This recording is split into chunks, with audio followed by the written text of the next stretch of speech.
criminology, became a director of social services, and then walked away from what was supposed to be her dream job to build something more meaningful. And now she tells stories that remind us what it looks like to live on your own terms. Cinda, welcome to Flying Upstream. Thank you. I'm thrilled to be here. So you've had a life that spans so many different worlds, from working in domestic violence shelters to being a prison guard to becoming a writer. When you look back, what feels like the thread that connects all of those chapters for you? Well, I would say an interest in women's lives and women's stories. I mean, when I was working with victims of domestic violence, that was, very much a woman's story. And just how complex and interesting women's lives are, and the courage that it takes to stand outside of what's expected of them. We seem to be very interested in doing what is expected of us. So when I have come across women in my own life and in the fictional world and in history who have decided that having a meaningful life was more important than anything that they would have to take as consequences, my ears perk up and I'm interested in their stories. That's great. And you mentioned becoming in the past, the director of social services was your dream job. And then you realized that you hated it. Yes, I did. What was that moment like when you had to admit that to yourself? Well, it was kind of like slamming into a brick wall, because I had been on a trajectory that was social sciences, social services, and following my interest. I was very interested in what I was doing, but I was very interested in the academic part, I suppose, because when I got out and got my dream job, it has less to do with the content, with the material, with the actual issues. And I found most of what I was doing was managing other people, which I found very unrewarding, because I don't like it when it's my job to make other people do their jobs. It seems like being a mummy, and they were not cute enough to warrant being a mummy. So I had to be very honest with myself about what it was that charged me every day and made me want to get up and do whatever I was doing. Any job, of course, is going to have its ups and downs. So I wanted to make sure that whatever it was I was doing was so compelling to me and important to me that I was willing to put up with whatever I had to put up with to actually do the job. And that's when the writing came in. I've always loved school. Reading and writing were like breathing to me. So I thought, telling stories, whatever I have to go through to tell stories, that's what I'm going to do. And so I completely changed, because I hadn't had an education or a background in it. So I decided I would need to go back to school and learn my new tradition that would be fiction instead of writing social service essays.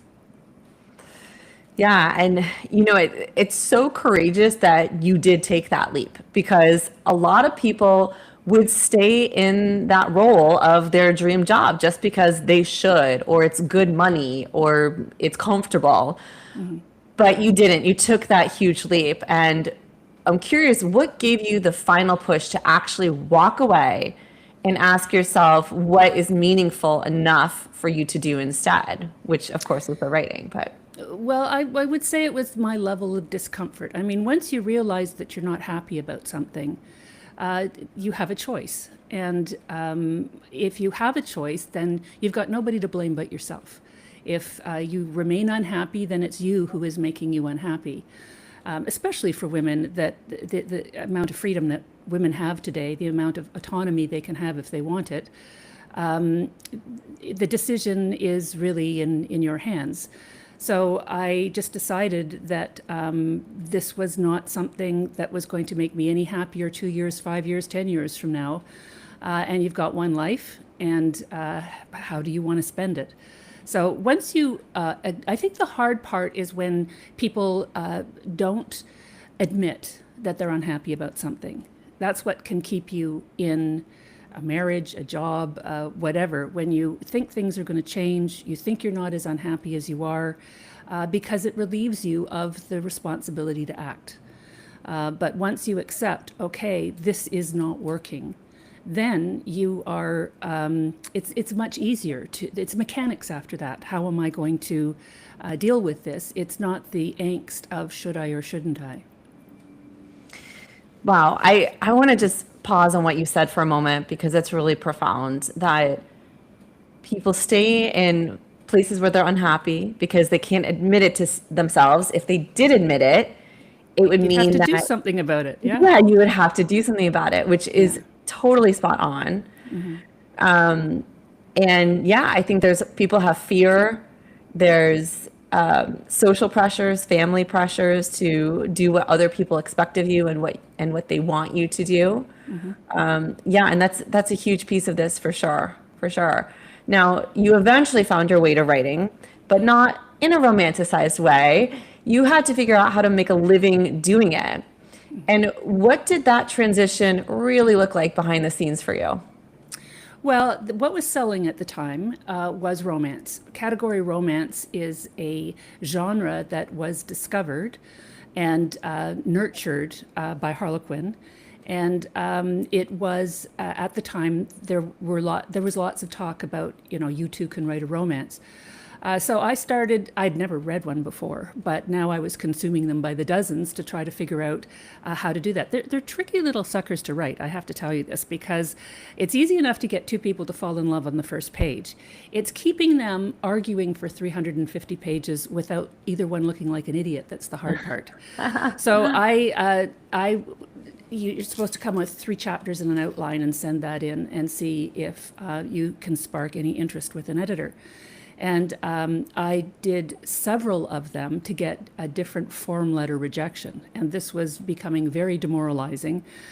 So I actually called a local community college where there was a course being taught how to write a romance. And I asked to have the teacher call me back. And when she did, she had been an editor at Harlequin, so she knew what she was doing. And I said to her, I have another 3-chapter and outline to send in, and I'm wondering if I could pay you to read it and tell me if I'm going to get rejected again. So she did, and she got back to me and said, yes, you're going to be rejected again. And I said, why? So she became a mentor of sorts for me, where she could tell me things that I didn't know. Like characters that have been done to death, for example. She said that was back in the 80s when Bruce Springsteen was the thing.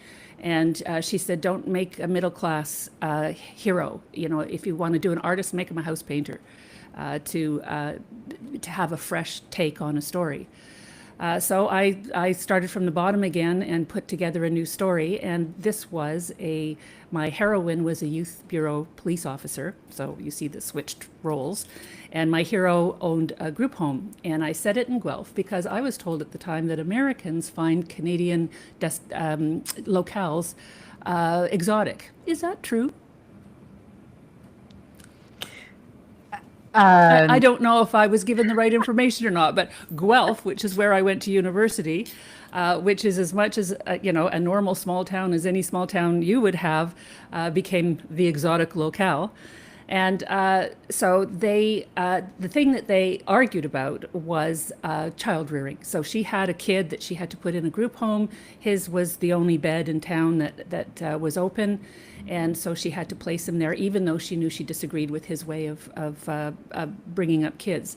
So that they had something meaty to argue about for 350 pages because they both had good points. And then there was a sort of a personal backstory in there as well. So that became my first novel, and it was very exciting because under her tutelage, I was able to successfully get it published, and it went into it sold really well, went all around the world in different languages, that sort of thing.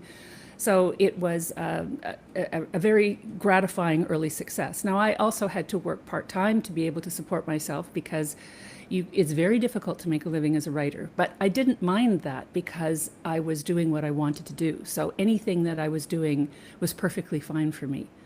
And then, so that was my getting my feet wet. And I know that one of your earlier works was republished decades later, even though Yeah. you originally wrote it on a manual typewriter. Yeah. What did that experience show you about storytelling and what actually stands the test of time? Yeah, that was this story that I am telling you about. That it had its time, and then I got my rights reverted to me, and my current publisher said that she would like to republish it 37 years later.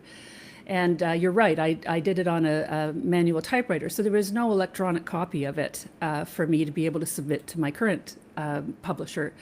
So, I was all ready to retype the whole thing, and my millennial kids said, "Oh my God, Mom, don't do that. There's an image to text software these days." And so in 2 hours, I had an electronic copy. But the process of rewriting something or revising something that you wrote 37 years ago, it's quite an interesting thing. I mean, there were landlines and phone booths and tape recorders, and there were no cell phones and there were no computers. So it was a completely different world, unimaginable to me at the time, of what technology could become. So I had to change all that. But what I didn't have to change was the actual love story, which I found quite reassuring that, people are still people and we fall in love now like we always have. And that part of the story could stay intact.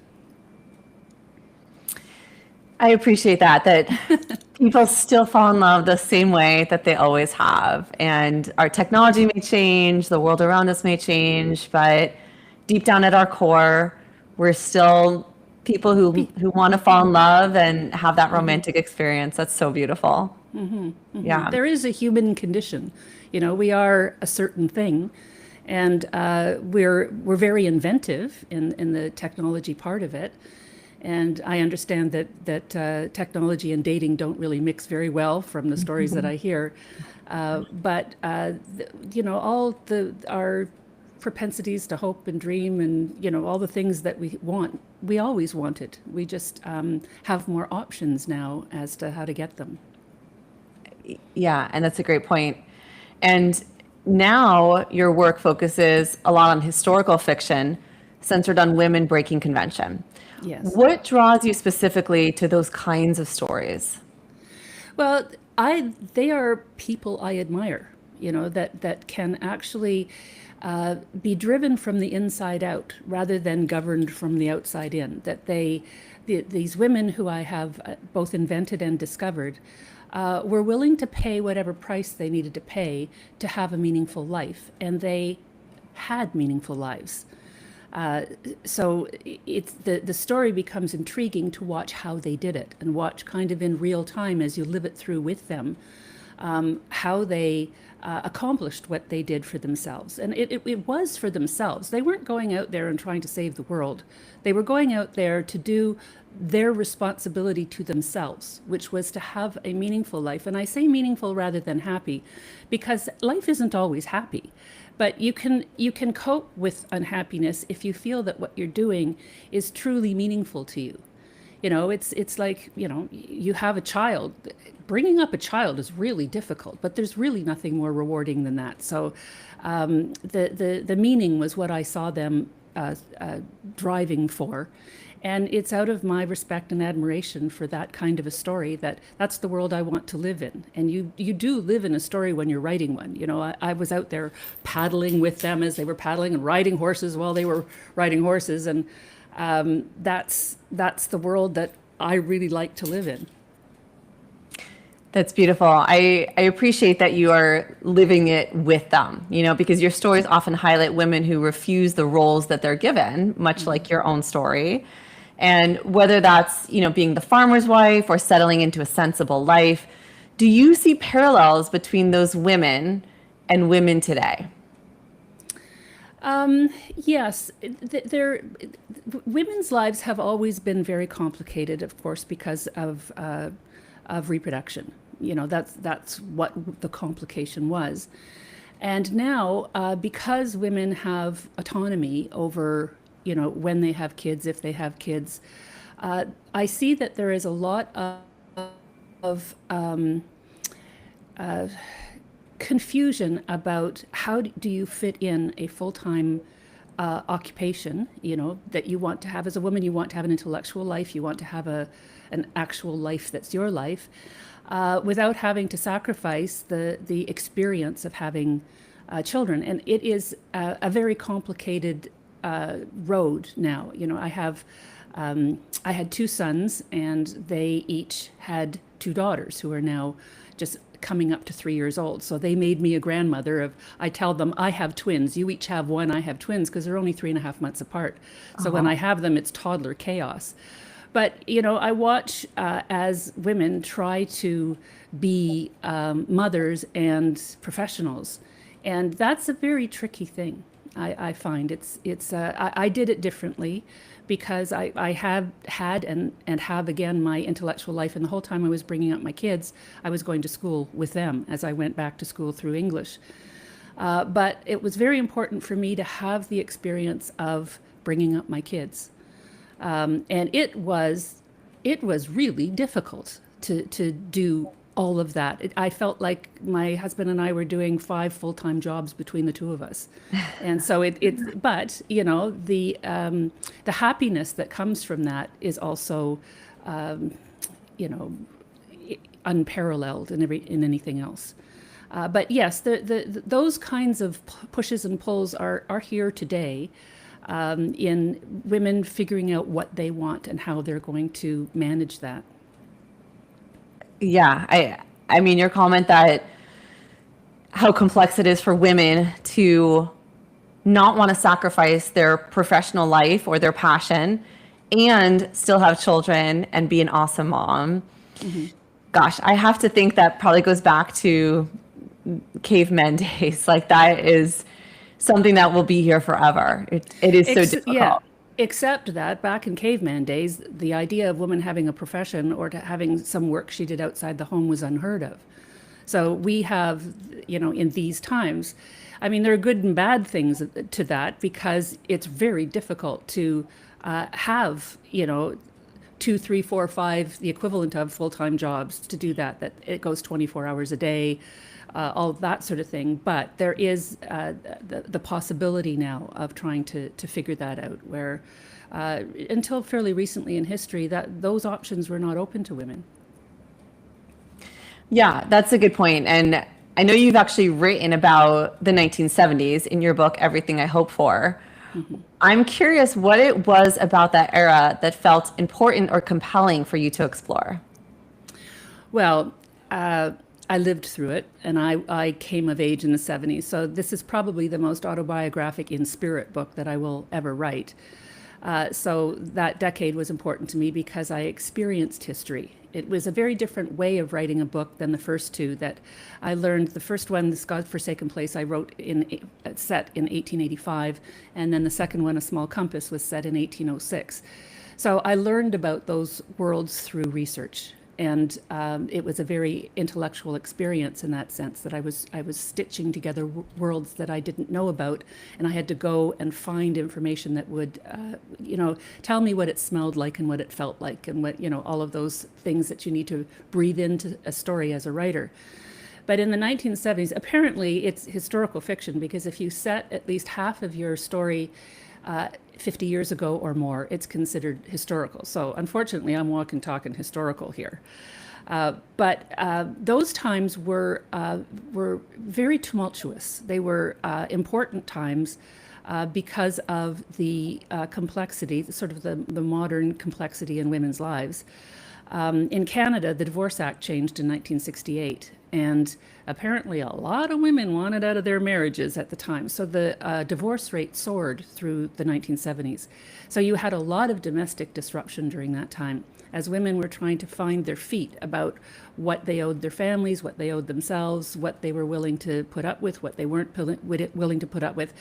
So they were very exciting times for women, but there was also a lot of sadness and disruption among the kids who were involved in all the divorces and all that kind of confusion.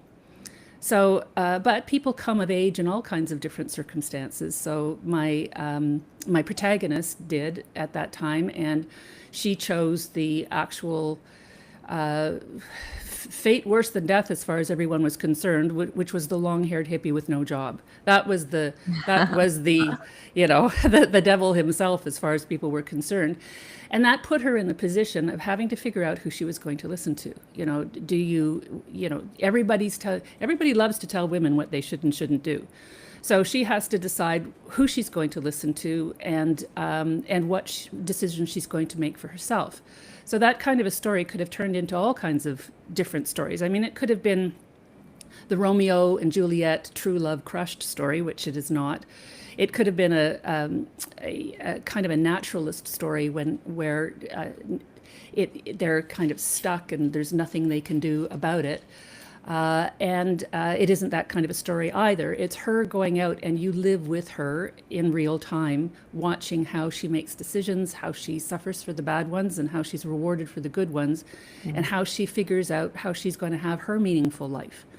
And so as she becomes clear about what that is, and she does things about that, you get to see how she became the person she was by the end.